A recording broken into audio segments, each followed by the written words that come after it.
என்ன பண்ணணும்னு இப்போ?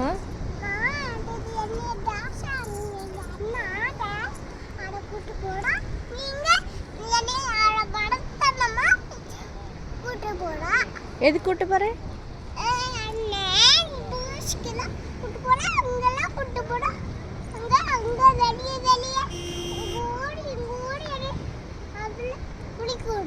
குளிக்க விடுறேனா? உனக்கு இந்த இடம் பிடிச்சிருக்கா? இந்த இடத்த வாங்கி தரணுமா?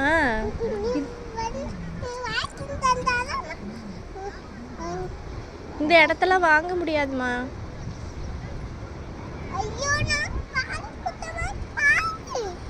எப்படி வாங்கணும்?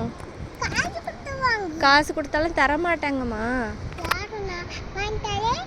அந்த அளவுக்கு காசு நம்ம கிட்ட இல்லம்மா. ஆமா, உண்மையில தான். உண்டியல்ல இருக்கா? உண்டியல்ல வச்சு இந்த இடத்த வாங்குவோம். உண்டியல்ல இருக்கிற காசை வச்சு. அப்படியா? சரி, அம்மாவுக்கு வாங்கிட்டா.